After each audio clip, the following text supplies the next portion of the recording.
I'm Phaedra. And I'm Sophie. And this is my best view. Sophie, what was your best view this week? Well, this week I took like a little mini vacation to Salzburg, Austria. And dude, it was so nice. And I have to say, I'm sorry to the people of Salzburg. If you're not into Sound of Music, there's straight up nothing to do in that place. Really? I've been there several times. It's quite small. You see all the must-see things in like 2 hours. Being in an actual city, again, a small city, but a city, in a hotel room, in a bed that was not actually like an inherited elderly relative's bed. You know what I mean? I mean, the little things. Also, it was actually genuinely beautiful because it was snowing, super clear skies. You could see the mountains. I mean, it was really, really beautiful. But just like honestly, the view that really got me of all of it was just like a hotel bed that was like mine. You could have been at a Days Inn in Ontario. I would have been so grateful to not be in this village and to not be in my still water damaged apartment. So, and it was honestly, it was like a really lovely little kind of reset. I randomly had really good Mexican food there. What? Not fajitas, I hope. No, like actual. Like what? Like a taco? Yeah, it was actually really cute. This place they have their own concept of an omakase, but they call it omakasa, and it was like 7 little Wait, cute. dishes that they would bring out. And so like there were tacos, but there's other stuff too. Yeah, it was delicious. I love that for you. And I love that for Salzburg. I know. It was like fresh tortillas they clearly made in-house. Like it was like legitimate. I had a margarita, but it was with mezcal. I love mezcal. And it was with, I bet they don't have that at the bars in Torrington, Wyoming, by the way. You know they don't. I had like a margarita with mezcal, and it was with like jalapenos and grilled pineapple. Like it was elevated. Okay. It was good. Wait, what the hell? What was your best view this week, Phaedra? Okay. My best view is a deep cut. Let's hear it. Act on demand improv on TikTok. Everyone, if you're not on Act on Demand TikTok, get your algorithm updated. Go watch 10 of their videos in a row. Act on Demand Improv is an improv group, Pennsylvania based, which you can tell. They're definitely inclusive of all experience levels, let's say. It's just a delight if you really enjoy painful social awkwardness, but true dedication and passion for the craft of improv. Dedication to improv, but also saying, hey, you know that whole thing of yes and? That doesn't apply to us. How about no but? No, but I want to do my thing. No, but I want to do my thing. Okay, let's just in parallel do 2 separate scenes at once. It's a painful thing, but boy, is it exciting to visit. It is true escapism. If you have a high cringe tolerance, I can only recommend it. It's just amazing. We start the episode with Stevi and Mahdi. And on the screen, it says 3 days to wed. Which is so stressful. 3 days to wed. And also, let me tell you guys, these people are not like locked in. They're so wishy-washy. Also, time jump from last time. I think it was like over a week. But I'll tell you, it doesn't seem like anything has really gotten resolved. So basically no time has passed emotionally. And Stevi tells Mahdi that she ordered a wedding dress and she wants to show him. And she like acknowledges it's not traditional for him to see it before, but she would rather him be honest about if he likes it or not. What are we doing 3 days before the wedding? Like gathering opinions on the wedding dress that just came in the mail in like a plastic bag. Yeah, also, sorry, but the wedding dress really fit horribly. It fit horribly. And why is this like, okay, I'm sorry, this is such a side note, but like, what's happening that this is the best way forward? Like, go to any store in an actual, like, brick and mortar store and buy any dress that is white that you could physically put on your body. Rather than, if you're going to be buying random shit online, you can't be doing it 3 days before the wedding. I understand that they moved up their wedding date, but I'm like, okay, Stevi, you didn't have a wedding dress already? Weren't you getting married anyway? If your wedding was in, let's say, 2 months, 2.5 months, you should already have your wedding dress. Or if you're going the kind of like non-traditional, I don't care about that stuff route, great. Just go to any store and buy any beautiful dress, regardless if it's white, regardless if it's a wedding dress. But the dress she picked was very traditional. And it's like this weird combo of like wanting the traditional aspects, but like taking weird shortcuts with it where I'm like, there's a reason that people go and buy their wedding dress like a year plus out. I don't believe that a wedding dress has to look a certain style. I don't think it has to be a certain color. I don't think all of those things. The one thing I will say is get that shit fitted to you. I know. The priorities are bizarre to me. Like, and I'm saying this as someone, like, I wore a linen dress from Reformation to my wedding. Like, I don't think you have to go the traditional route, but I'm confused by the priorities that she has, where she's like, okay, it has to be traditional, but like, it doesn't matter that it's like good quality or like coming on time or fitting my body. And I'm like, I feel like I would maybe at that point drop the traditional aspect and be like, let's just get something that looks good on me. Totally. So basically what happens is Stevi goes and tries on the dress and then comes out into the living room. She's really portraying this as, oh, I'm not traditional and I just want your feedback, so I'm just gonna like casually try on the dress and show you. And she does that, but I really got the feeling when she was trying it on, she looked so excited. She was wanting that say yes to the dress moment where everyone's crying and going, oh my God, you're so beautiful. And unfortunately, that was not the reaction she received due to the fact that the dress didn't fit at all. It feels like this almost denial within herself about what she actually wants. And then Mahdi is believing her words and then reacting kind of appropriately based off of that, because she comes out and he's like, oh, you look kind of old. I know, he's kind of mean. It also struck me as this classic, I don't know if this is their dynamic, but this classic kind of like avoidant, anxious cycle where she like needs his affirmation, and he could probably have used context clues to figure out that like maybe he shouldn't be like, oh, that's the dress, you look old. Yeah. But then that's his response. Then it fuels her need to be affirmed even more, and she's hurt, and it's like this cycle where I'm like, you guys don't get married in 3 days, please. I know, they're so incompatible and also so honestly like don't seem like they even see what the other one is thinking or feeling ever. So I'm like, what is this? They were each in interviews with the camera discussing that they're like kind of still fighting about the whole bisexual allegations, but like want to move on. And Mahdi says, quote, I just want to forget everything that's happening and focus on getting married. And everything that's happening is their relationship. He's like, let's just not focus on that stuff. Let's just get married. I'm like, yeah, that's good. Yeah, no, I wrote down that too.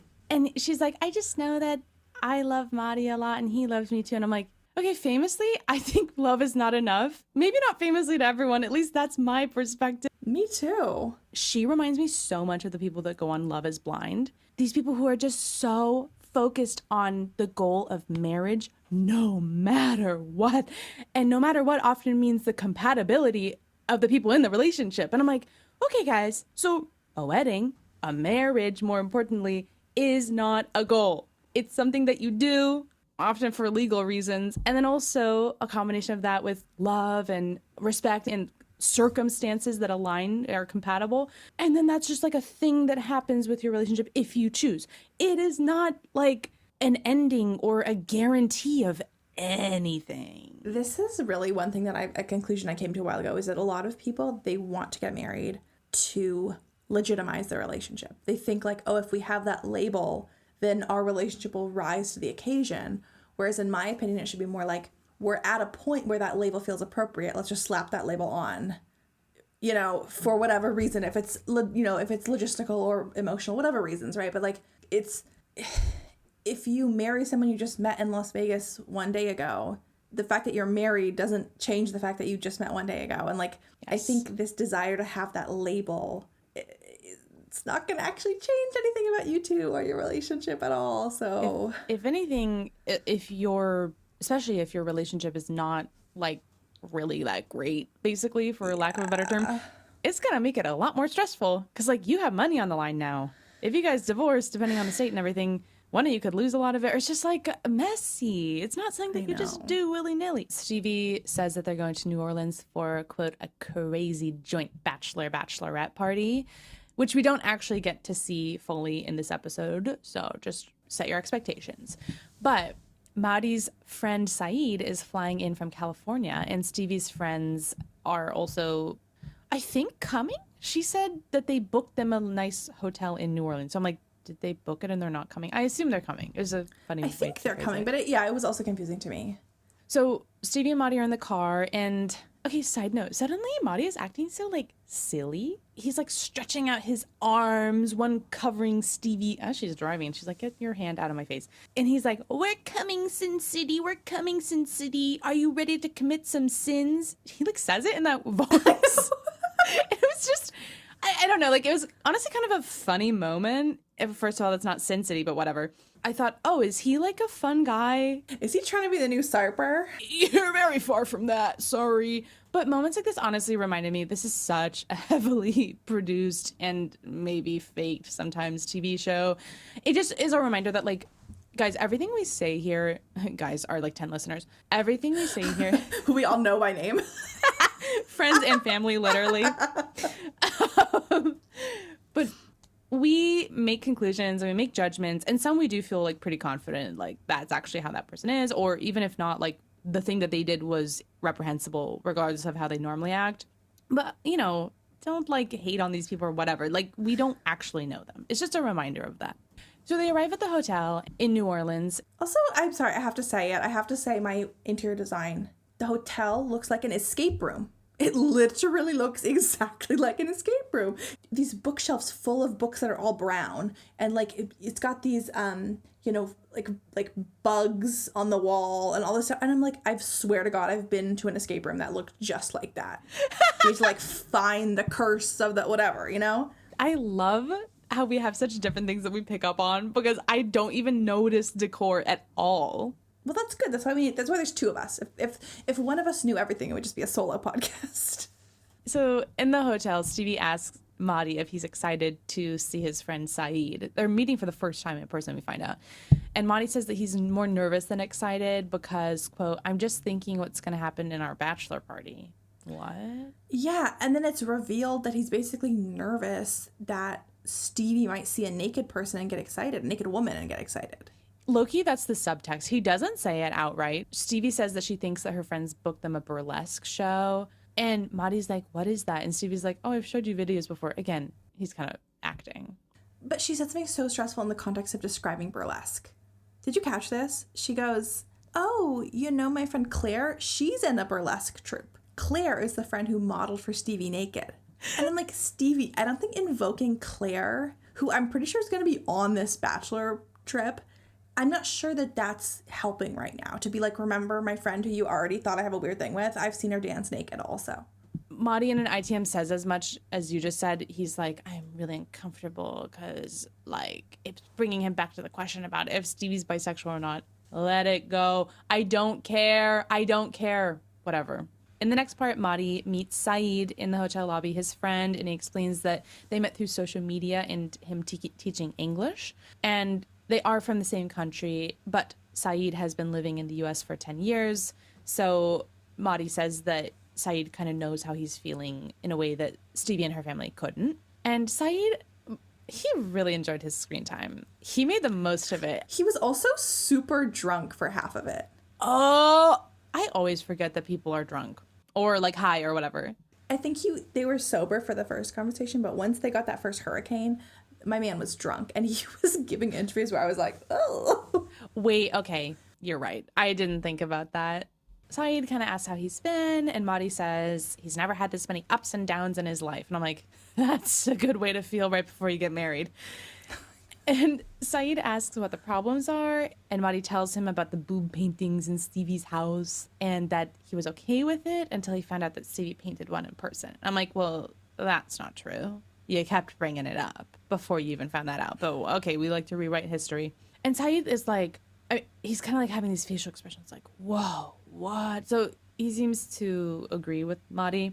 And Mahdi says that because Claire, the friend that was painted, will be at the bachelorette, he's just picturing her topless in front of Stevie and he's not comfortable. And this just makes me think, and this is not specific to Iran. I mean, I'm thinking of a lot of cultures that are like this, but these high control religions and cultures, particularly when it comes to sex and sexuality, they breed people who are fucking obsessed with sex. Yes. It's so this self-fulfilling prophecy. These people from like these super conservative backgrounds are like constantly thinking about it because they're constantly told that they shouldn't be thinking about it or not doing it, you know? I think it's the same thing with alcohol too. Like in the US, the way everyone's like, oh, I'm turning 21, it's such a big deal. And here, like people are drinking beer with their parents at 14 and they're like, you basically start drinking at like 15 in Germany and then you like over it by the time you're 16. Like it's just whatever. You know what I mean? Like it's not a big deal. I couldn't quite tell to what degree Saeed was actually agreeing with Mahdi or to what degree he was like recognizing through what Mahdi was saying that there are just problems in the relationship. Do you know what I mean? Because like Saeed definitely, like when Mahdi was bringing stuff up, was concerned, but I couldn't quite get a read on like if Saeed was like, oh, I would also be concerned, or if he's like, the fact that you're marrying someone and you have so many concerns is the issue. It's hard to say. I kind of got the latter feeling. And Saeed, continuing in this conversation, asks what in particular bothers Mahdi about painting naked girls.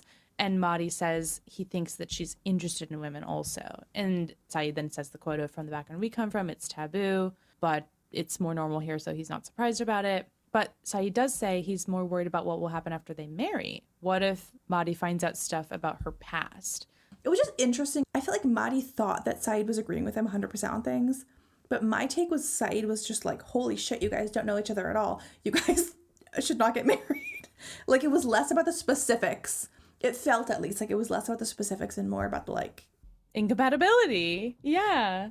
Mahdi says that he knows that he loves her so much. And they kind of like chokes up, but in a way that felt pretty fake to me. He's like, oh, like, I don't know how to say it. It was kind of funny.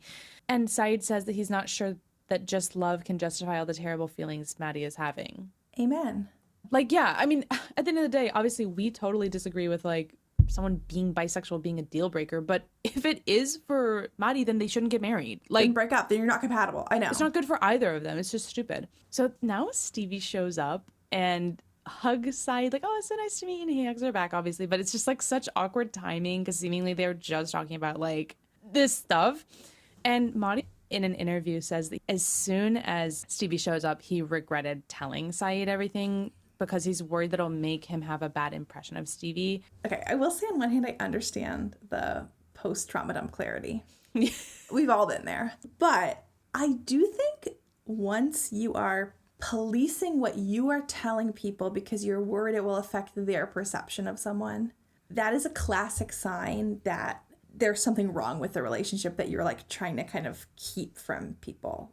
It can be, but sometimes your friends like take it too far, like a Megan. Yes, but I don't think Saeed is a Megan. We have to keep in mind, it doesn't seem like Mahdi and Saeed are like BFF. So I feel like part of it might just be that Mahdi's like, oh, I don't actually know this guy. And why did I tell him that like really intimate stuff? So they go to explore New Orleans now and they each get a hurricane. I'm like, oh, mama. It's not going to end well. What is it again? It is light and dark rum, passion fruit, lime juice. That sounds fucking awesome. Anyway, famously alcoholic. And Mahdi is like, this is alcohol? He's like, we have the same thing in Iran. I was like, no, you don't. What are we talking about? And Saeed asks Stevie what her family thinks like about the relationship.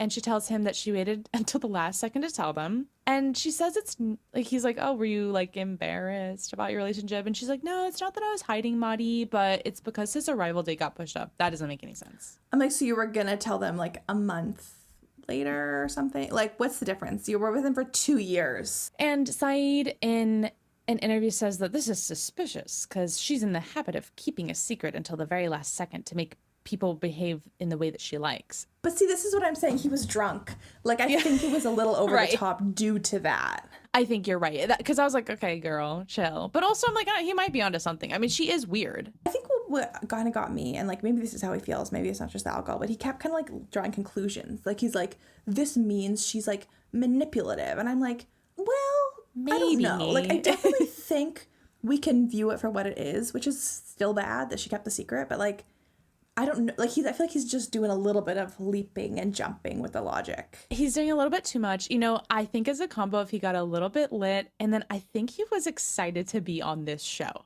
I wouldn't be surprised if he watches it and he was like, I'm going to come in and like be a shitster and have stuff to say. And the producers knew which questions to ask him. They sent Mahdi into a restaurant to get oysters, but they were like, he. And I was like, is this like Rocky Mountain oysters? You know what I mean? Like, is it like a thing where it means something else? That? Like, what is what? Rocky Mountain oysters. They ate them on this show. They made Juan eat them the first time he went to that creepy basement bar. Rocky Mountain oysters are Oh, I'm not going to eat an oyster in Torrington, Wyoming.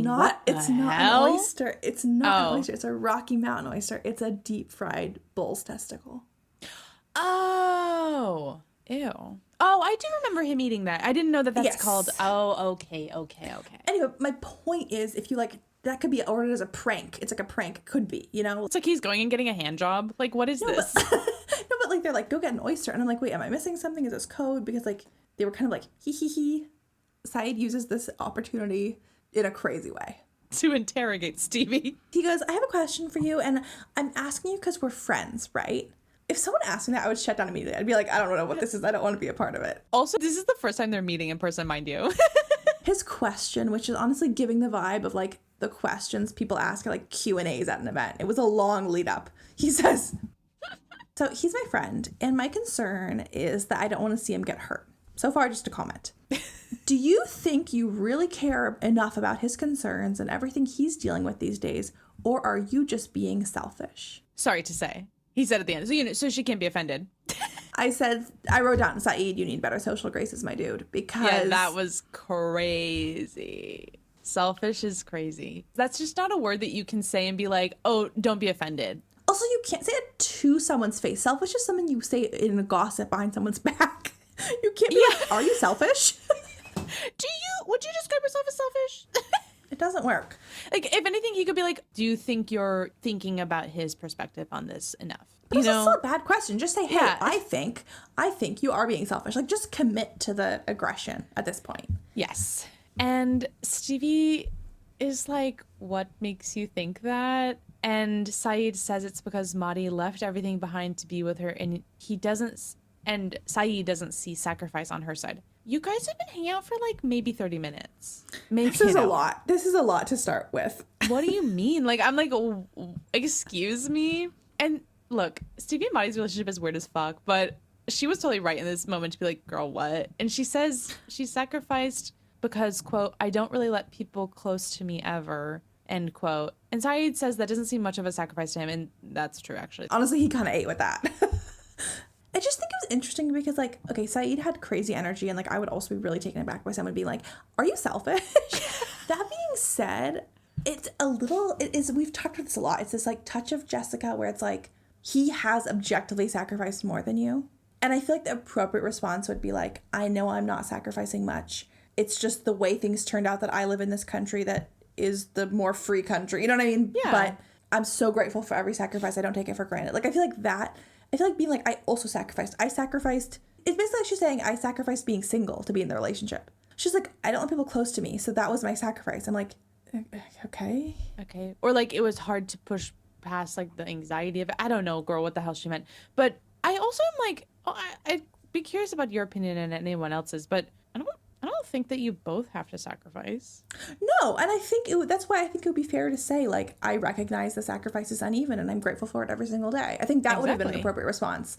I just thought it was funny that she had, like, come up with the sacrifice quick on her feet. She's like, I had to put one of my boob paintings away. Right. I'm open to changing my mind, but I don't think that in this type of scenario, you both have to sacrifice at all equally or even, like, at all. Like, I guess ideally that would be more equal, but I think the concept of sacrifice is overdone. It's a very, like, religious concept. That's true. I don't think even either person has to sacrifice anything. I just think you need to acknowledge the sacrifice, if there is one, and just be grateful for it, and that's it. I don't know. That's my take. It's pretty likely that there will be sacrifices, but also the majority, if not all of these couples, the people who are moving to the US, they're also gaining some stuff. Again, like, if they're not gaining enough that it's worth it, that's totally fair. And I'm not saying it to be like, USA, it's the best country. Not at all. But you wouldn't be coming here if you're not getting anything. At the very least, you're being able to be with your partner. So yes, there's sacrifice, but there's also good stuff. And it's up to you to figure out if that is worth it. But it's so funny to only focus on what you're giving up. It's not healthy. I agree. But then on the one thing that Stevie says, which I also had a similar thought, is she says in, like, an interview that she wonders what Mahdi said to cause this. Because if Mahdi every day is going, I've sacrificed everything for this woman, like, I would get why the friend would have that perception. Yeah. Like, that would not be a healthy dynamic. So I think she seems pretty freaked out by this line of questioning, and I think fair enough. Yeah. It was weird. And that's where we end their section. So I am excited to pick up on the weird vibe coming from Saeed next episode. And then also I want to see what the hell is happening at this crazy joint bachelorette party. I know. The guest list already did not inspire confidence, so I'm very excited to... So does he only have Saeed? It's just the two of them? Oh, yes. That's so sad. Anyway. Yeah. So... We then move on to Sarper and Shekinah, mom and dad. And let me just say, once again, we are oracles. Yeah. Because just last episode we said they are about to have crazy makeup sex, and if in the next episode they're like really nice to each other, it's gonna be because they just had crazy sex. Literally, the first thing that is said is like, we just had sex and now we're good. Like, wait. We knew it. I know. Guys, contact us with any prediction needs. We can predict stuff. Yeah. In this really hard to decipher piece of media. We're really on it. We're reading between the lines here in a way I don't think a lot of other people are doing. I'm going to send this podcast to my high school English teachers that would give me a D. Who's close reading now, bitch? The two of them are together, like, out in nature. And Sarper's like, you see, I pushed your reset button, and here we are. I'm going to start calling my clip my reset button, by the way. I know. That. And Shekinah says, yeah, but just because we had makeup sex does not mean everything's okay. Sarper says that he's glad that they had sex. And he says, quote, that's chemistry. I mean, it's 1 in a million. He loves that. Now production starts playing like bow, chicka, bow, wow music and cutting between interviews with Shekinah and Sarper where they're recounting how the makeup sex happened. And Sarper says in the middle of the night, quote, I just sneaked to the upstairs like a tiger. And when we woke up the next morning, everything was a little more smooth. Okay, settle down. I know. Also, keep in mind, they didn't talk for 3 days. And then they had sex once, then it was fine. Like, they're just operating on a different level. And the rules in this relationship are just different. Like, I don't understand it, but I'm like, if that's how it works, then great. This is exactly what this type of couple would do, though. Like, this makes so much sense. Like, this is the vibe, and I'm happy they're feeling better. I don't care why, but I'm happy we're getting back to the silly Shekinah and Sarper. And Shekinah in her little interview says, I guess sex is the glue that holds us together, but we also need to be on the same page. And that's true. You're right. I also love how couples like this, I feel that they think they're the only ones like having sex and like good sex. And I'm like, yeah, I don't know. I think like most couples are having sex and also having conversations and stuff. But exactly. I'm like, you can actually do both. And in the moment, Shekinah tells Sarper that she understands that he's going through some changes, but that doesn't mean he can take it out on her. And Sarper says, quote, right now I cannot work. I cannot make money. I'm just using my savings. I feel trapped. That makes me anxious and depressed. And he acknowledges, quote, my failure, my mistake was not to come to you and tell you that. Maybe if I talk to you instead of being in a bad mood on my own, you can be more understanding to me. I really appreciate it. This is very reflective and accurate. And Shekinah agrees and says that the way that she acts is a direct reflection of how he treats her. So if he doesn't like it, it means she should treat her better. In good faith, I understand what she's saying, and I don't think she's inherently wrong, but I worry she's not saying that in good faith, if that makes sense. It also feels a bit like it's just never a good dynamic to be getting to like a tit for tat, like transactional thing. I think that's more it. It's also like, okay, so if he says one bad comment, you cannot talk to him for 3 days and it's his fault. Like, I worry about that kind of logic being used in actually kind of a manipulative way. It also feels, I mean, to what we were talking about earlier, it feels punitive. There's almost nothing I can think of where a genuine consequence is you don't get to speak to me for 3 days. You know what I mean? Like, so kind of in this conversation they're having, Sarper is like to Shekinah, touch me, like hold his hand. And she does. And he says, that's the problem. When you don't touch me, you become a bitch. That electricity between us. Yeah, look, you're smiling. And we see that Shekinah is smiling. And she's like, it's because you called me a bitch. Which, guys, I don't think it's acceptable for your partner to call you a bitch. Like, full stop. yes. That said, she kind of seems to like it. Or like, I don't know, she seems to find it kind of charming. So again, I guess if it works for them, I mean, again, if she was my friend and I found out that her boyfriend was calling her a bitch, I would be like, what the fuck? But somehow seeing it doesn't bother me that much. What is this? That's that nuance you're talking about. I guess. Or I'm fucked up in the head. Well, people weigh in, please. Probably both. So Sarper continues and says that even when they're mad, they should touch each other and maintain physical contact. I actually do think that's good advice. Yeah. I've like heard therapists say that that's good. So, and then he's like, touch. And he slightly like opens his shirt. His already very open shirt. Yeah, I mean, guys, when Sarper is wearing an outfit, you know that his nipples are almost out. Just please keep that in mind. And he's like showing his skin, like opening the shirt a little bit. And he says, you love my chest. And she kind of laughs. And Sarper says she's so beautiful. I don't know. They really like each other. They're very compatible. What's there to say? It's so foreign to me, but it works for them. So I can't say anything against it. I don't really get their relationship, but again, it seems to genuinely work for them. I think that they really like each other. And I really hated when they were fighting. Like, genuinely, that was so awful and stressful to see. And I don't think either of them were treating each other well. That said, I really like when they like each other, when they're nice to each other. They're so cute and sweet. And maybe that's like bad logic to use of like, yeah, when it's bad, it's bad. But when it's good, it's so good. I feel like that's like a classic toxic relationship, line of thought. But it's true for them. They're the blueprint for toxic. They really are, but they're so charming through it. I don't know. Listen, they're on my TV, so I'm judging them one way. If they were my friends, I would judge them a lot more harshly and be more genuinely concerned.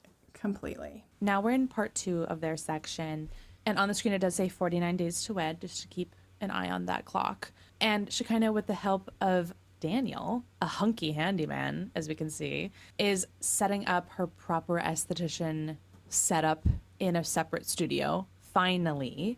And I have to say something. They're installing a neon sign. Her business is called Fluorescent Skin. It's spelled wrong. No! It says fluorescent. Oh, Shekinah. Well, you know what? I'm going to hit up Fluorescent Skin next time I'm in LA. Can't wait. So Sarper shows up, and just side note, he's in a bright blue sleeveless flannel that's unbuttoned again to his nipples. Amazing. And Shekinah introduces him to Daniel, the handyman. And I'm like, why is the handyman such a part of this? But whatever. And Sarper looks all suspicious. And like he's side-eyeing Daniel like crazy. And he's like, From the first millisecond, it's so scripted. It's crazy. It's so fucking fake. And he asks what she was doing. And she explains that they were setting up the studio. And like Daniel's right there. I don't, it's like, it's so fake. And Daniel's like, I'm going to go get a coffee. I'll be back in a bit. Okay. And Sarper is like, in Turkey, a handyman is different. Quote, a goofy guy, sweaty guy, messy guy, chubby guy.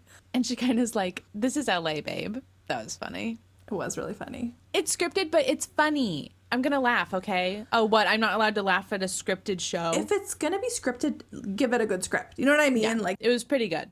And Sarper says that in Turkey, they have something called a handyman fork, which is when the handyman like bends over and you can see his butt crack. So like plumber's crack. Yep. When Sarper was explaining the term, he said, when you see the fork, you say, this is a good handyman. This is master. And Shekinah said, babe, if the guy had his butt crack out in my house, I would fire him. And Sarper said, I hope this guy wears a belt. And Shekinah said, he does wear a belt. And then Sarper says, how do you know that? Because I can see the belt.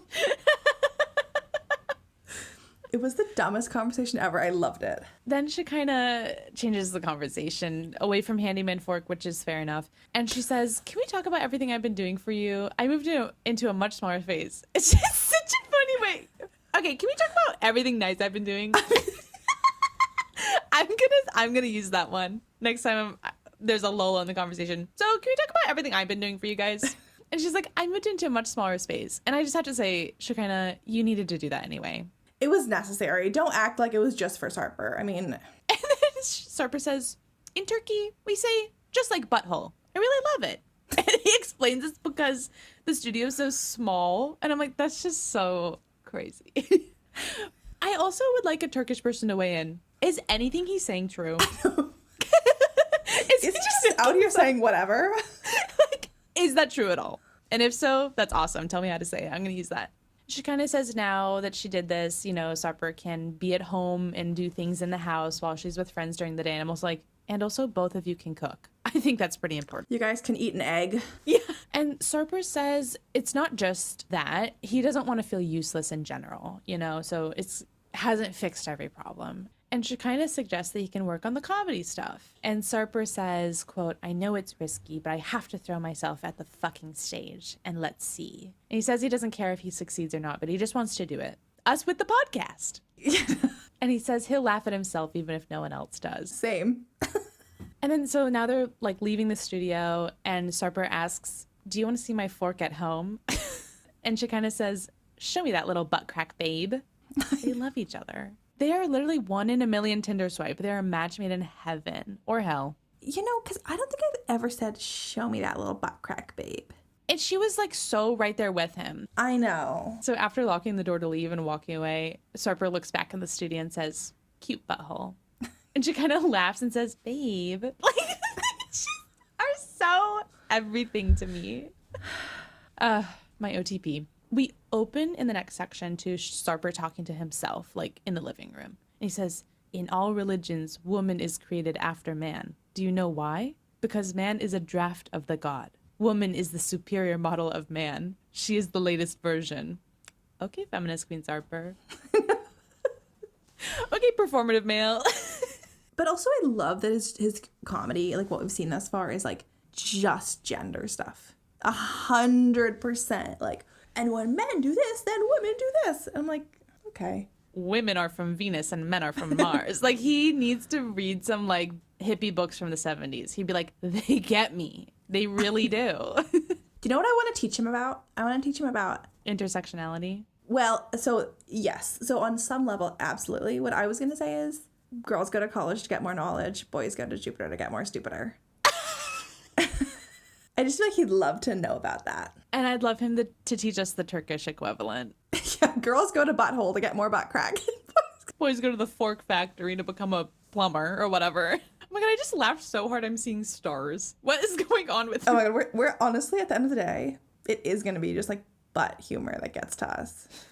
If he has poop jokes in May at the performance we're seeing in New York, I'm going to be laughing. You know I'm going to show up, I'm going to drink a hurricane and then a Long Island iced tea to represent the cultures from the show. So in a couple ITMs, Sarper says, quote, I am always the funniest guy in social settings wherever I go. Okay, my inner monologue. Like, he's just saying the stuff I'm too afraid to say out loud. I love the way he goes through the world. I mean it. He's so confident. It's beautiful. And he says that because he can't work now anyways, he's going to try doing open mics. And I think that's actually a great idea. Yeah. Like, if he wants to do comedy, it's honestly a great time to go for it. And she kind of tells him in this interview that he's funny in the wild, but he needs to work on translating that to the stage funniness, which she's right. It's but true. we'll be sat anyway. And they go out and meet up with Shekinah's two most botched friends, Wendy and Josh. I said, they are meeting Shekinah's botched friends, Wendy and Josh. But also the most botched. Those were the people we remarked on of all of her friends. God bless him. So as a reminder for my best view heads, Wendy is the Trisha Paytas lookalike, and Josh is the guy who wasn't Dan. Just shockingly botched as well. Like, shockingly botched.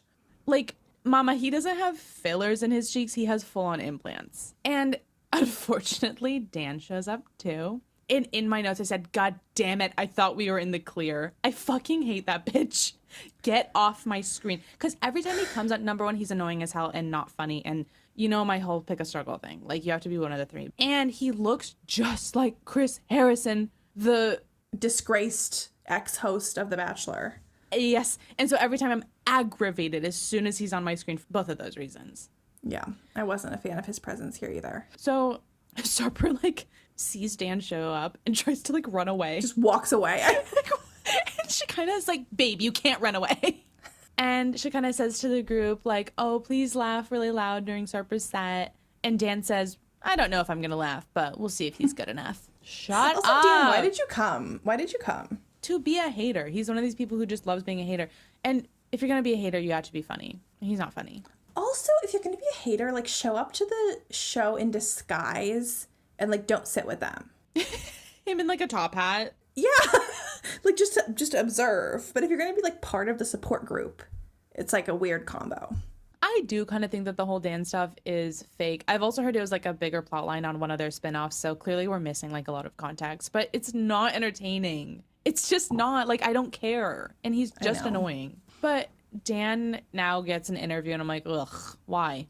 And he says that he heard about tonight from the friend Josh, so the really botched guy. And he says normally it's Shekinah who calls, so he doesn't know why like someone else was the one to do. And he says it's a bit fishy, but he wanted to join and have fun. I sort of think you know exactly why you weren't invited, but okay. Like, why are you pretending it's such a mystery? You don't like her man. They all go in now to the comedy club. And Sarper in an interview says that he's so nervous waiting to go up, watching the other performers. He's worried that no one will laugh at his jokes because they might not translate well from Turkish language and culture. So Sarper goes up, and I don't know about you, but I got so nervous for him. I literally had to pause because I got so scared. Like, I thought I was on stage for a second. I just knew it was going to be bad, so I was kind of like, I think I was ready for it.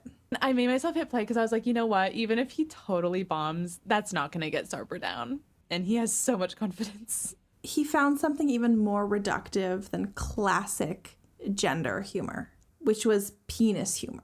It was tough stuff. So Sarper starts an extended version of the bit that we saw at the top of the episode. And he has a crazy ad lib in it also. So guys, you got to listen to this shit. So he says, quote, "We are primitive just because of that extra part.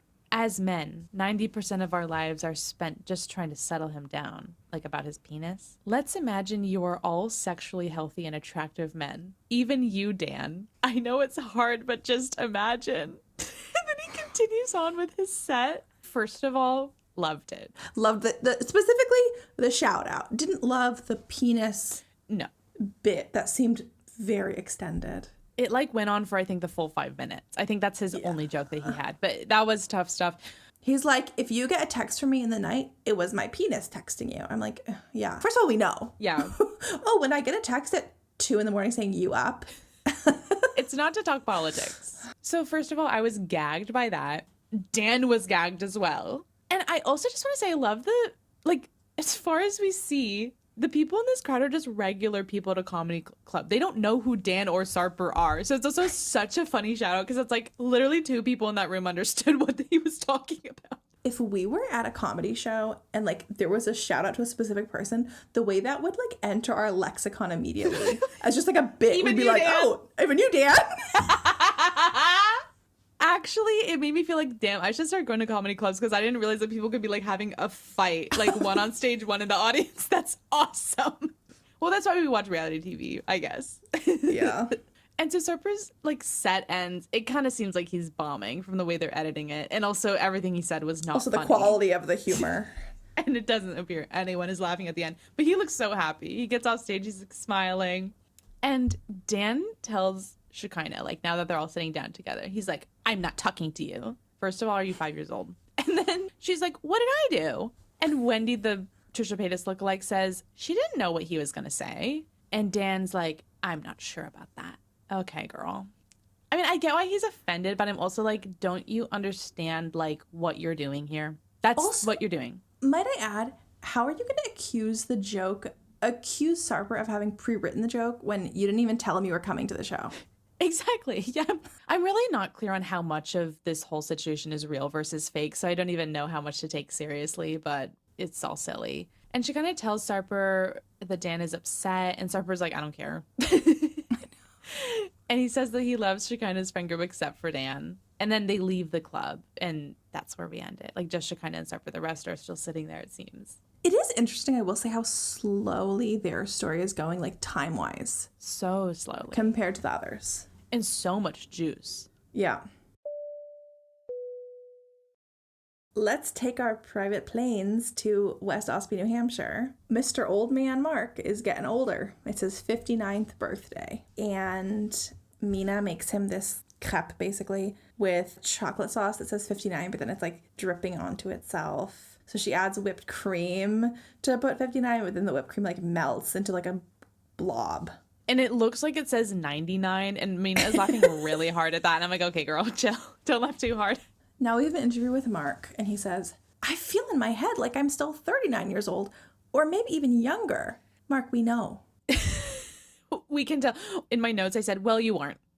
So get over it. Like, I don't look, whatever. I can't with like the age stuff. I hate their age gap. I don't like that he's an old dude having babies, but whatever. It's not my life. Then he's like doing some math, which we already did. It's like he's doing it for the first time. I know. He goes, wait, when Maria graduates high school, I'll be 75. If we had a baby now, I'd be 77. He says that as if that's super different, by the way. He's like, oh my God, I'd be 77. I'm like, yeah, you're already going to be old as fuck. And you were still talking about having a baby now. So, like, I'm confused why you're all of a sudden acting like it's crazy. But, like, just 2 weeks ago, you were saying you want another baby. Like, I mean, we know he doesn't think about stuff. So, like, it's like finally he's putting the pieces together. He's like, wait a second. What? Okay, so he says, hey, our president's older than that. So I guess I can still, the word is bleeped out. Does he say fuck? I think he said, I guess I can still fuck, which is just like so gross to me. And then he goes, if he can manage the country, I should be able to manage a family. And I'm like, honestly, I'm not so sure about either of those. Are we talking about Biden or Trump? And what do we mean by this? Who did you vote for? Like, I really was like, oh, you want to talk presidents. But also either way, and like said with like, you know, as someone who proudly voted for Biden, but like, let me tell you, that guy was old. He was not doing really cognitively well at the end there. Yeah, I think we can all agree that presidents shouldn't be probably over the age of like 65. Yes. And so I just love him being like, if he can manage the country, I should. And I'm like, well, okay, first of all, if. But then also he's saying, I should be able to manage a family. Okay, I'm not so sure about that, even though the scale is smaller. You couldn't even get a high chair. So then it's revealed that they're spending the birthday weekend in Boston. And Mina's sister Alex is coming, and then she's going to stay because the wedding is in 11 days, which gagged me because I hadn't actually looked at the part where it said 11 days to wed. I know, that was scary. Again, this was one that felt like a big jump from the last time. In the last episode, it was 40 days to wed. This was interesting because it felt like they were actually talking about the wedding, and I was like, wait, what wedding? Like, what have we planned? And then Mina's brother is also coming soon, and he needs to bring Clayton, Mina's son, and this is, I guess, like Clayton's kind of last chance to be brought to the U.S. It was unspoken, but I think that they're saying like before the wedding, not like at all. But Clayton's passport is still delayed. And like, okay, this confused me. They said something along the lines of they thought Clayton could just come on Mina's K1 visa, but they're waiting for his passport. And I'm like, what? So you didn't think he needs his own passport? To fly? Like, you're a pilot. That's true. Whatever. I don't know. I hope there's something I'm missing. But the way they phrased it, I was like, yeah, I wouldn't think you could just like randomly fly on someone else's. I'm also like, why is the passport taking so long to get here? I know that French bureaucracy is very slow, but I'm like, surely after 2 months you would have gotten it? Maybe not. I don't know. So they're in the car headed to Boston, and Mina again kind of brings up this idea of postponing the wedding if Clayton can't be there. And Mark says that they just can't because then her visa would expire. She'd have to go back to France and they'd have to like do the process over again. But then he also says that if she went back to France, he would keep Maria, which I thought was like kind of crazy. He's like, she's a citizen. She'll stay with me. And I was like. And Mina is like, what are you talking about? Like, she's clearly freaked out by that. And it was like, I don't think he meant it in like a kidnappy way, but like it was like, he didn't say like, she can stay with me. He was like, she'll stay with me. Yeah. And then also I'm like, girl, you didn't even have a high chair, diapers, or a crib when Maria showed up. So no, you can't. Like I think that in general, of course, like a dad can and should be able to take care of their kid on their own. But it's like, no, but you can't. Not this one. I know. At this point, Mina says in an interview that she is going to ask Mark today if he'll adopt Clayton. And if not, she's perfect gonna go timing, back. by the way, on his birthday. On his birthday. And I was like, okay. So they get to Boston and Mark asks if they can just forget about the Clayton situation, i.e. Clayton not being present, and just enjoy his birthday, which I think is actually a fair ask. But now that I'm thinking about it, she's like, yeah. And then later she brings it up. So I'm like, okay, later, so like, no. So speaking of that thing. Anyway. So she says in an interview, like she's kind of hyping herself up. Like she's like, she wants to ask if he'll adopt Clayton, but she's worried that it will be seen as like a weird thing to do. Like his family won't understand it. And she also doesn't want to feel like she's emotionally blackmailing him by saying like she'll only sign the prenup if he adopts Clayton. I'm like, girl, that's not blackmail. It's just like, that's just plain ball. Like if there's a prenup involved, you get to have conditions. I know. They're driving in the city in Boston, and Mina is looking at all the brick buildings and says that it reminds her of Sex in the City. Like brownstones, Carrie, like brownstones. And Mark is like, that was in New York. That's New York. And she's like, yeah, but the building, you know? And this is like a whole repeat of the whole Florida looking like Can or Nice situation. I'm like, Mark, just let her make a comparison about something that she likes and let it be. Like, why do you always have to squash her? He's like, that's New York. They're the same buildings also. They're the same buildings. It's such a fair observation. She's like, oh, this looks just like the brownstones in New York. No. By the way, my hot tub in New Hampshire is Santorini. That's what kills me about him. He gets to be whimsical. Only him. So he's chosen a French restaurant for them. I don't know why this is so funny. Like, I find it a bit cute, but also it's like, I don't know how to explain it. I find it funny when people like interact with someone else's culture in kind of a half-assed way, because like the restaurant doesn't seem particularly like actually French, let's say. I don't know. I just kind of find it funny. He's like, oh, you're French. Like, we'll go to a French restaurant. For some reason, this is just funny to me. Like, I don't know if she's been like craving going to like a faux bistro, but whatever. I agree. I will say though, when they arrived, she's like, oh my gosh, the menu's in French. So she is excited about that. So if she's happy, I'm happy. And then they're ordering, and like, it's funny. She when she orders, she doesn't even order with a French accent. Like, she kind of tries to pronounce what she's ordering with a bit of a, like, she says steak free, you know, like, and then why does Mark feel the need to talk to the waiter, who, by the way, American? He says, pour moi. And I'm like, Mark, you don't need to do that. Je voudrais. Yeah, it's like, you're in Boston. Yeah. So at this point in the birthday meal, unfortunately, the topic of Clayton does come up, seemingly sort of right away. Yeah, Mina brings it up explicitly. And Mark says, like, it'll be heartbreaking if you can't come, but it'll work out. Like, he's always saying these kind of, like, placating things, you know? Which, okay, but I will say he's right, because he's like, oh, if Clayton can come, he can be the ring bearer. And Mina's like, if he comes? And I'm like, girl, it's in 11 days. I know. He doesn't have the passport yet. Like, you need to consider the option. And it's not like either of you are doing something that's barring him from coming. It's literally just the circumstances. And Heike, both of you are poor planning. So I don't know. Like, I'm like, yeah, Mina, we have to lock in at some point and understand what's the situation we're in. I know.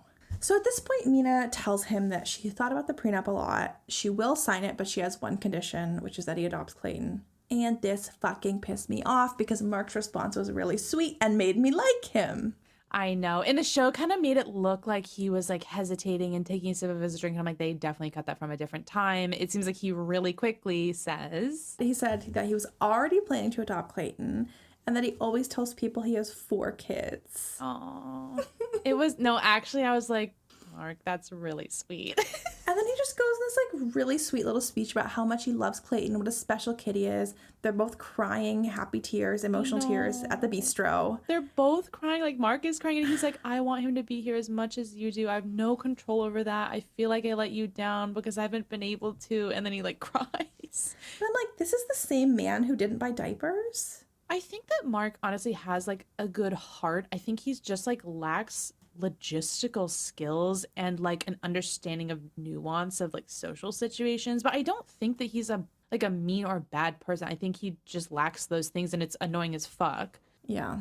I believe that he loves Mina and I believe that he loves her children. I totally do believe that. Also, just a side note, him being so emotional in particular about how he doesn't have any control over the situation and like it's really up to the whims of the various governments. It just really is like, yeah, that's fucking how immigration shit is. It, of course, there's some nuance to this, like your class and like things like this, of course, have influence. But once those applications are in, you're just waiting. And it is some of the most humbling shit of your life. It is awful. It is so, so, so stressful. And that feeling of having no control over the situation is genuinely degrading. So it was just a reminder of like, yeah, this is like a really, or a rich guy, rich white man in America who owns a home and all this stuff. And even he is just at the whim of these various governments. Totally.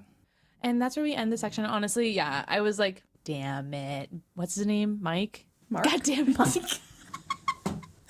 You just completely wiped your memory. You're like, This is a new person because I'm liking him now. No, but it was a genuinely sweet section. And at the end of the day, I do hate their age gap. That's always going to be true. But this was really touching. And I think they're, as I've said for a while, they're going to get married. And honestly, I do wish them the best. Like, if you're doing it, do it. Like, do it well. You have to commit to it. Juan. Amen. Now we have Juan and Jessica. And it says 30 days to wed. So they're going on a trip to their joint bachelor and bachelorette trip, which is quite a thing on the show, apparently. So sort of what is up with the phenomenon of joint bachelorette party trips with a guest list that's actually from hell? It's like everybody you've ever met, but then it's just like 2 people. Yeah. And Jessica's mom is coming with them and David, and it's so that she can babysit David while they're there, which is nice of her. And it's awesome to have your mom there at your bachelorette party also. Yeah, I said, I'm sorry, this is lame. I know. Not the multi-generational bachelorette party. So they're going to Deadwood, remember? Deadwood, Colorado? No, Deadwood, South Dakota. Ugh. And dude, I looked it up. It's a 4-hour drive from Torrington. Why? And I'll tell you, it didn't look that great. I guess, like, dude from Torrington, that's the closest of, like, cool stuff. But they live close to Denver, semi-close. I'm like, go to Denver. Whatever. I don't know. So Jessica says that Deadwood is like an old Western town with saloons and casinos. So they arrive at the rental home, and Megan and Herbie are there. And listen, I literally, right before this, I wrote down, is Phaedra's prediction that Megan will be on the bachelor trip going to come true? Half true. Because she was there for the bachelorette party, not the bachelor party, which I was disappointed about. Felt like a really missed opportunity, producers. To have her policing. But she was physically there, and she did do some minor policing work, which we'll get into later, which I did appreciate her doing. I thought that was a fun little bit. So Juan says that his cousin Leonardo should be arriving soon, which is the first we've heard. And Juan in an interview says that Leonardo is like his best friend. Leonardo left when I think Juan was 9, so he hasn't seen him in 23 years because Leonardo moved to the US. And Juan says that they got closer after Juan's mom and dad died, and we only heard about Juan's dad dying. I didn't know that his mom had died too. I know. It was really sad. And Leonardo arrives and walks up and hugs Juan, and Juan and him both cry.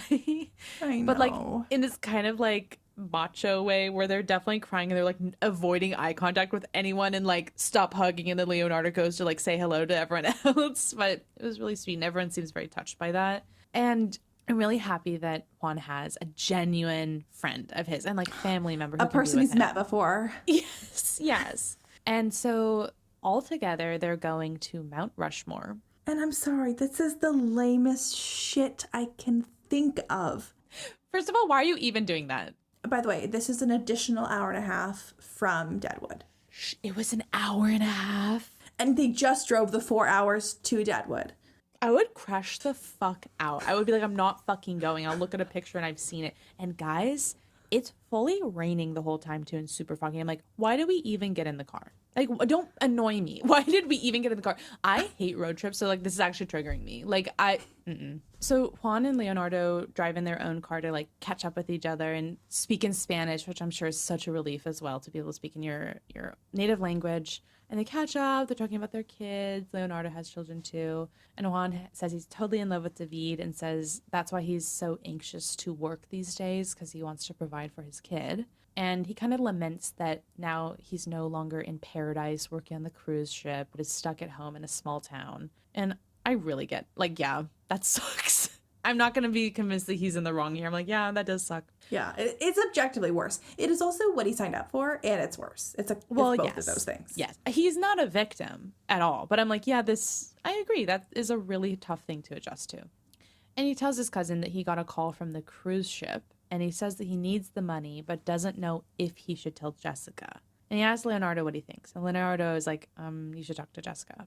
He's smart. He's like, I'm not getting involved. He's like, yeah, it sounds like you should talk to your wife about it. And that's all I'm going to say. And he's like, you should make the decision that's best for your relationship. And it's like, I don't know, I feel like it's one of those questions, like Juan being like, what should I do? It's like, should I talk to Jessica? And it's like, well, you know the answer. I know. Surely you don't think this, like, there's going to be a different answer. Anyway, so they all arrive at Mount Rushmore. And it shockingly is completely foggy and rainy. You cannot see like 10 feet in front of you. And they all have those miserable, like, sensory nightmare disposable rain ponchos. If I got out of the car after driving for 6 hours in one day and someone handed me that and it's raining and I can't see anything, I'm about to actually freak the fuck out. Like, get out of my face right now. And there's no bar or food or anything. Nah. I also had a question. Like the wedding day, why don't they pivot plans based on weather? I know, because we sort of do have that information available to us on our phones. Surely. There was one funny part where Megan holds up her phone, that's showing like a photo of Mount Rushmore to the sky, and she's like, isn't it beautiful? Everyone's like, wow, love it. Honestly, Megan was kind of like silly this day. She was a lot more likable. She was a lot more normal here. So they get back to the house, I guess a fucking hour and a half later. A bunch of Jessica's friends are there as a surprise, and they like pop confetti poppers, and it's really cute. Like, so right before this, they were talking about like that there might be strippers, and then it like cut to these women, and like at first I was like, are those the strippers?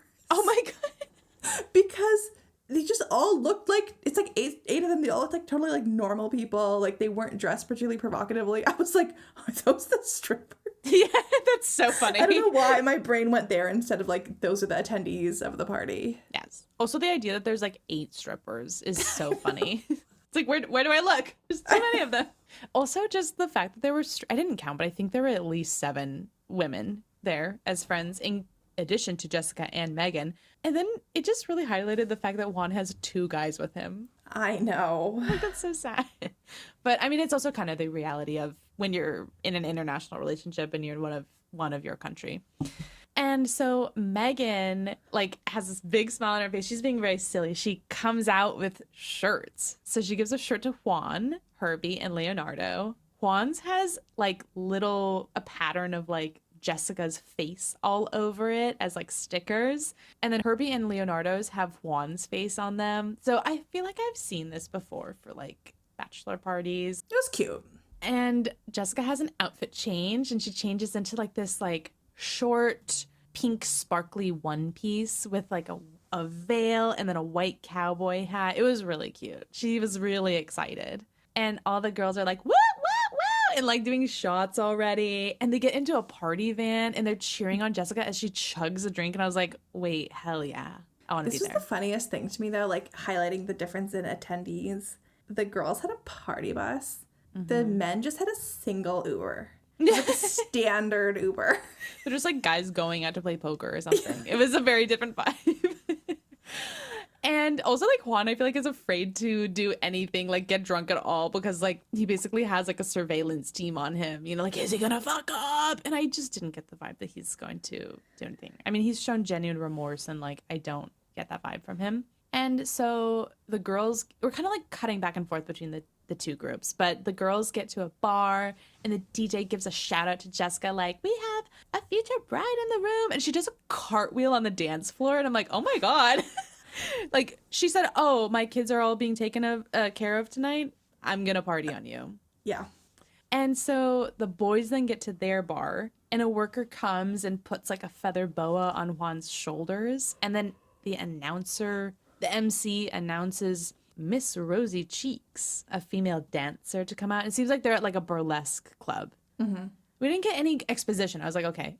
And then Juan like... At first I was like, oh yeah, they talked about the burlesque. Then I was like, wait, no, that was Stevi and Mahdi. Exactly. So it's funny because I guess you could call them strippers, but I'm like, I feel that stripper and burlesque are very different. No, it was definitely more burlesque. Yeah. I know. But I feel like they called them strippers, and I'm like, okay. So Miss Rosy Cheeks comes out in her dress, and you know she starts doing her dance, and Juan is like covering his face with the feather boa, which I liked. And Miss Rosy Cheeks comes over to Juan and like bumps him playfully with her butt as she goes by, and then she goes back on the stage and she starts like she's doing her dance. So she's like taking off her clothes, and then she takes off her like bra as well, and she like rubs her boobs on Juan's head like from the back. I mean, that was like, kind of a lot. I was like, are you allowed to do that? Yeah. Seems like everyone was having fun, and Juan looked like really embarrassed and was like, like, but I also felt bad for him because I'm like, okay, this is not his culture. He probably doesn't know how much can I like interact with a dancer that's appropriate versus not. I would not know what to do if I were him. I would probably freeze. I think was reacting very appropriately. He just kind of was sitting there like, just smiling. And then we cut back to Jessica, and she says that like in an interview, she's like, people kept buying me drinks because I was getting married. And she's like, I succumbed to the peer pressure. They look like they're drinking so much. It looked actually low-key dangerous. I know. I was like, it was a lot. God. I literally, while I was watching this, I kept thinking, God, do they have electrolytes back at the house? Or like, are they going to, like, I don't think they can get takeout anywhere. It didn't look like they had food at the house. I'm just picturing all these people getting home and like vomiting for 6 hours. It was stressing me out. I'm too type A. We're practical. I'm like, I know. So Juan, we cut back to him at his like bar. He's at the table with his friends. By the way, not very drunk, especially compared to everyone else. Like I think he was the most sober of anyone other than Jessica's mom, who's back at home with David. I think he was scared. I think he was very scared about how to behave. And he says at the table with his friends, like, he's like, is it bad that I miss my life on the boat, what I did for a living? He says that he loved the traveling, being the fun guy, the bartender, and making a lot of money. And I'm like, yeah, I would miss that too. That sounds awesome. That sounds better than what you have going on right now, to be honest. I'm feeling for him a lot. And the boys are like, just like kind of cheers to that. And I'm like, okay, I think he actually was looking for emotional support. And I think they were like, okay, let's look at the stripper. Like, anyway. And he's like, I'm really not doing well. Like, can you guys, and they're like, let's drink to that. Like, I can't. That's what I'm talking about. Like, boys don't talk to each other. It's really sad. This is why there's a fucking loneliness epidemic. Number one, that I don't give a fuck about. But I'm just saying, this is why. Talk to each other. I know, it's y'alls. I know. In the next section, the dancers pull Juan up to the stage and tie his hands with ropes and put him on a chair. And then they're all like dancing on him. One is like straddling him while topless and like putting his face into her boobs. The producers are really trying to push this as far as they can. Testing him. Yeah, they really are. And he's passing with flying colors because he's just kind of smiling. I'm like, oh my gosh. And then they leave. They go back home in the Uber, and Juan and Leonardo have to carry Herbie to the house because he's so fucked up. He's like, I don't feel so good. I'm like, guys, is this our first time drinking? Oh my gosh. I'm worried about all of them. I know. So the boys come into the kitchen where the girls are, and the girls are drinking another shot, mind you. I'm like, ladies, I hope that's like electrolytes. What are we doing? I know. After going out, I was just really like, woo! I've done that before, and that's a tough way to end the night. And like the boys come up, and they're all like, wah! And everyone is fucked up. It is so funny. And Juan and Jessica see each other, and they kiss, and then they go to bed. And now we're in their bedroom, and then they're lying on the bed, and Juan tells Jessica that he had a great night, but, quote, there's something going on. And I'm like, Juan, I know, I'm like, this is not the time or place. Save it for tomorrow, my God. And he explains that he doesn't see himself enjoying any of the jobs in town, on the ranch, or, like, in labor positions. And Jessica's like, well, what about bartending? And he says it's not as good as on the boat. And she's like, well, how do you know you haven't tried it yet? And I'm like, okay, Jessica, it's definitely not as good as on the cruise ship. We know that. I know. It's okay to acknowledge that that's true. And Juan continues and says that a couple days ago, he got a call from the cruise line and he wanted to talk to her about it. And she's like, right now when I'm drunk? I know. Fair. Like, yeah. And he's like, yeah, but I love my job. Like, I miss it. And she's like, what about your family? Sorry, she's right. And he says that he wants to be able to provide for them. And she's like, I can take care of me and David all on my own. I don't need your help. And she's like, I don't want that life. I don't want to be long distance. Hell, we've done it for 4 years and it's not fair on David as well. She's like, what? So by the time he's 10, he'll have seen you in total in person for 1 year? Like, no, we're not doing that. And she says, if you want to look for a job in the US, you can be with your family. If you don't want to look for a job and you want to go on the cruise, then don't be with us. Don't waste my time. Don't do it. It's up to you. No, I was like, oh. Sorry, but she ate. Yeah. I think he needed to hear that. Because number one, Juan, it's like actually mean to her to be bringing up this really serious topic like on her bachelorette night. It's supposed to just be fun. And I honestly felt like she was really calm when she said it, but she just was like, well, these are the facts. So don't waste my time if you don't want to be here. But if you do, let's do it. Honest to God, like, I don't know what to do with this couple because I'm like, what they need to do is go back in time and not have had David. I think they need to like move to a bigger town, not that far away. I'm like, Denver. Let's move to Denver. But what about our other boys? That's what I'm like, it's complicated. I know, but I feel like just pursue something that might improve the situation. Maybe not 100%, but like something that will make it better. I also think in the short term, I'm like, Juan, try being a bartender in town. Let's like see how it is. I feel like I've never really encountered two people who are less willing and or able to compromise and have such different desires. I know. And like, of course, Juan doesn't have to be like even happy in town at first, or, you know, like that can always bother him that like he doesn't like this stupid ass town. But he has to take responsibility for the fact that he's made it like many decisions along the way that have led him here. Yes. And I'm definitely feeling for Jessica because it's kind of like, well, you like knew what you signed up for. And she's like, I'll do it on my own, but like, I would like you to be here. So tell me if you're going to do that. I feel like she's being so fair. She could have made this a much bigger fight. And it appears that she's keeping it pretty calm. So I have to commend her for that. But I'm just sad to see like this happening because again, like there's kids involved and like they're already having their bachelorette and bachelor party. So it's like, Juan, you need to just like get your head in the game. And also, how about you get married, give Torrington the old college try, and then if it's really not working, then you reassess. Like, sorry. I like, agree. Why are we already giving up on it? I think it's not fair. I agree. Last couple. Well, not a couple. Last situation. This was so fucking interesting. Well, so they left us on a cliffhanger last time with the throuple because Ani's ex-boyfriend Ray had just walked into the restaurant where Matt and Amani were waiting for him. So we're now back at the restaurant picking up. Again, it's this kind of topic about how he's like not what they expected visually. And Amani goes, she's talking about how like she had expected something different. In an interview, she goes, he was this mysterious figure, but he's just like a tiny little guy. I mean, that is crazy. That's so rude. You can't say that. And so back in the conversation with Ray, Ray says that he found out about Matt and Amani via social media. And they're so upset. Like, Amani is horrified that he didn't hear it from Ani. And they're like, so did she tell you she was in a serious relationship with us? And he's like, no. He's like, who are you people? I know. He doesn't know why he's there. He's like... He looks really like deer in headlights. He's like, oh, what? Ray tells the camera in an interview that's just him that he like assumes they wanted to meet with him to learn more about Ani, which I'm like, yeah, I don't know why else they would. You think they wanted to get to know you? Like add you to the situation and make it a quadruple or whatever you call that? Like, I don't think so, mama. I love that. That's so funny. But he's like, from the start, he's ready to start shit because he says, quote, it'll hurt, but I try to be honest with my relationship, so we'll see. I'm like, what do you mean hurt? Well, we kind of get into it. Some stuff gets revealed. I know, but I just thought that was like a funny thing to say, you know? Yeah. Like, if they want the truth, it'll hurt. I'm like, yeah. Okay.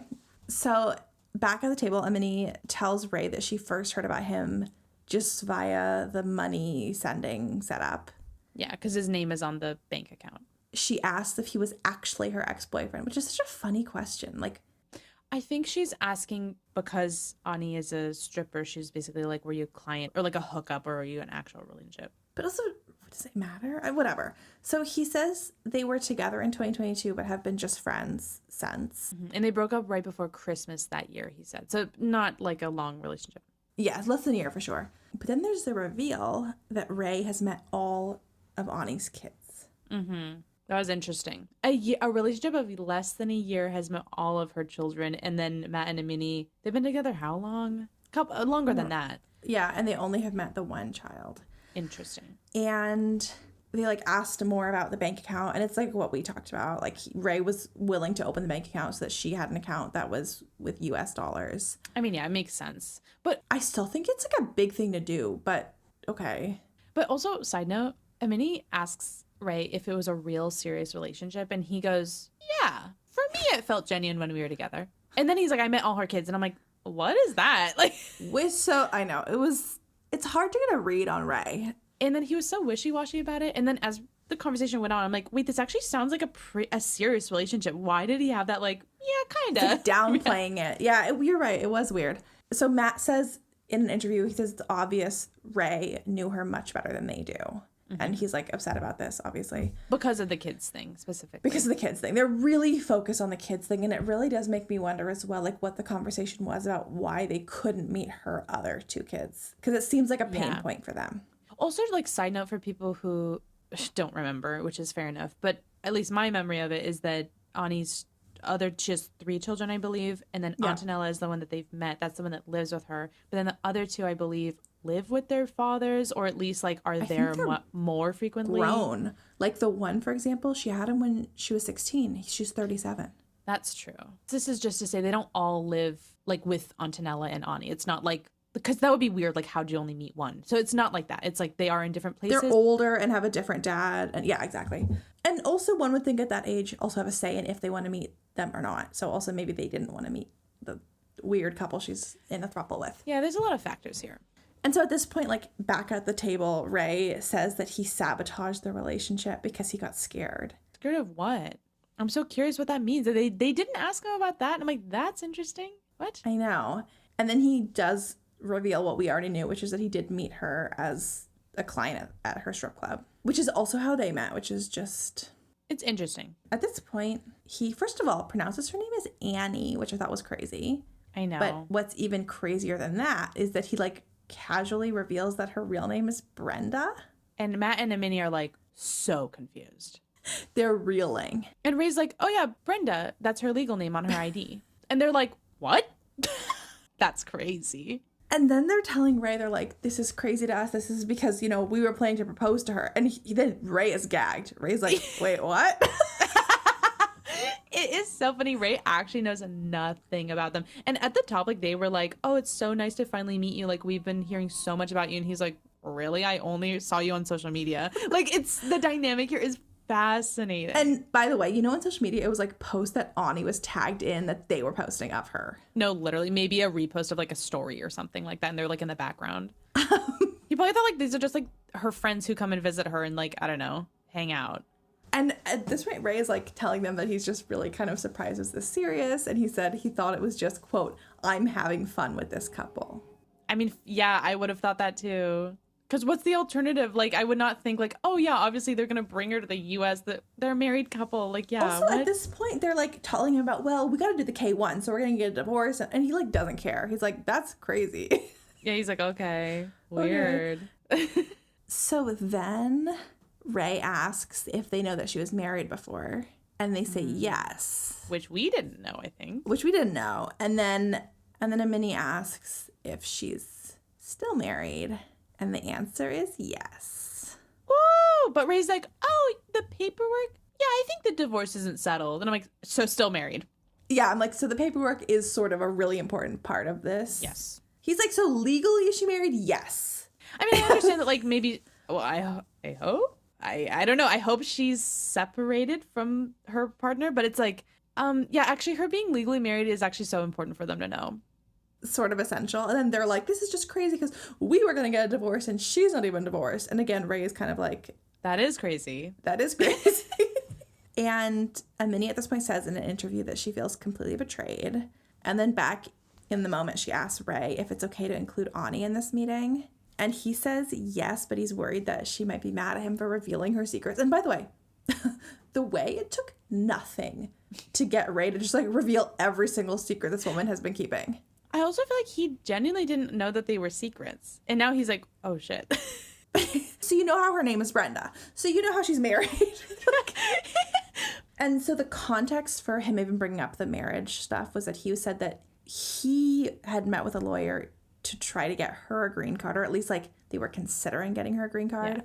To see what they would have to do. Yes, like learn about the steps. And at that point, it was revealed that she's actually still married, which just does add a certain layer.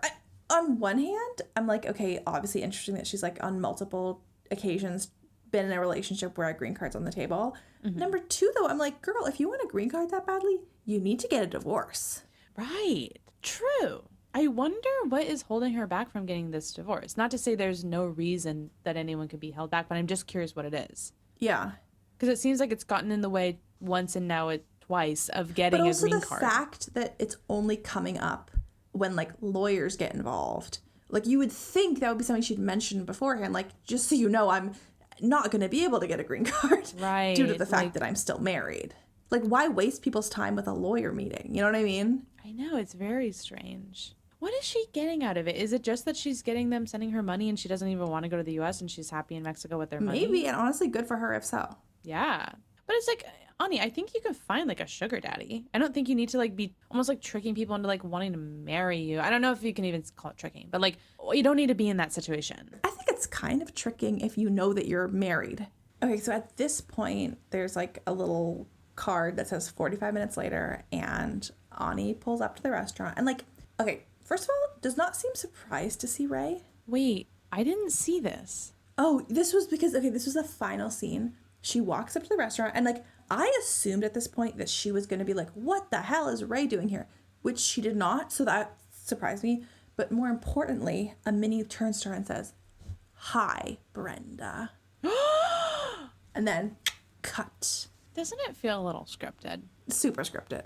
But like, I'm so curious, to what capacity? Who does someone not know something? Like, is any of this a surprise to Is it a surprise to Ray? Because I kind of would believe that. But do you know what I mean? I'm like, okay, it being scripted, I don't think is inherently like bad to like script like a setup of something. But I'm like, what exactly is actually authentic here, if anything? What do you think is worse? Not telling them that you're married or not telling them that your real name is Brenda? Ooh, not telling that you're married. Because a name thing, I'm like, well, you know, sometimes people go by like their middle name or they were given a name and they don't like it. So I guess it's like, well, the name thing, was it that she just likes to go by Ani, or is it like everyone else knows her as Brenda? I feel like those are different things. I agree. I also feel like, is Ani her stripper name? And they never asked her her real name.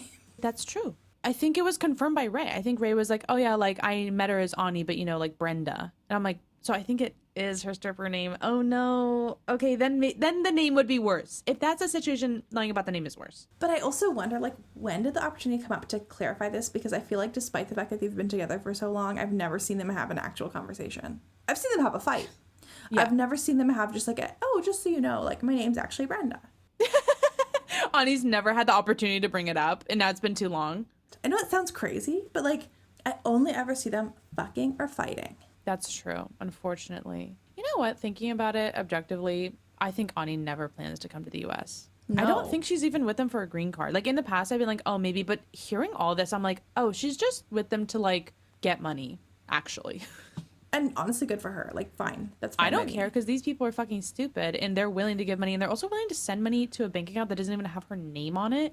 Because if I had her name on it, they would see her name as Brenda. You know what I mean? It clearly only has Ray's name, and then he's theoretically sending it to Ani. It's so like, convoluted. I'm like, so what is this? Remember at the beginning how they're like, this is such a real deep relationship? And I'm like, so you guys know we're going to watch the rest of the show, right?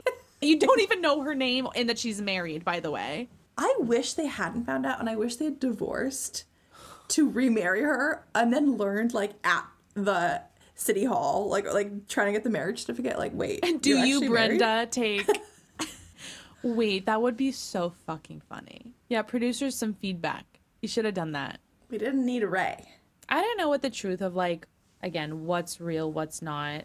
I'm just going to pretend that it's all real because it's too convoluted to try to figure out, and whatever. I'm just going to take it at face value pretty much. But not one person in this situation is likable. Everyone is annoying as fuck. Everyone is weird. But I love it. I'm really enjoying watching it. I'm also just so curious. Like, I mean, it was an effective cliffhanger because now I'm, like, wanting to know what happened next. Yes. But I'm, like, dying to hear the explanation for this. You know Ani's not going to do a good job explaining it. She's going to be like, no, honey, no. It's not like that. You don't listen to me. So it's not going to be helpful. But also, like, again, I'm fixated on the fact that she wasn't surprised that Ray was there. Or she didn't, like, again, maybe she was. Maybe they cut that. But you see her walking up. If I'm walking up to a table with my current partner and my ex together, my mouth is going to be like agape.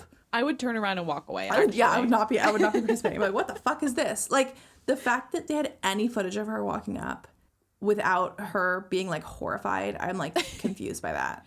Also, I feel like if she did have a really dramatic expression, they definitely would have kept that in. They wouldn't have cut it. So again, like, her clearly, like, knowing that Ray was there and not being surprised by it, I'm like, what does that mean for, like, what's actually going on? You know what I mean? I'm like, what is... Also, like, her and Ray are clearly actively in contact if they have a joint bank account. So, like, maybe Ray was like, guess who I'm meeting tomorrow? I mean... I'm really wondering why she didn't tell them her name is actually Brenda. I think it's because she never intended to marry them and she always views them as clients. I honestly feel like she just feels like, fuck it, it's gone too far. She doesn't know how to get out of the situation. I think it was like, oh, clients want to take me on vacation. Like, okay. And then all of a sudden they're like crying to her and they're like, we're going to get a divorce for you. And she's like, ugh. And then they're like, why haven't you told your neighbors about us? And she's like... That's so legendary to me.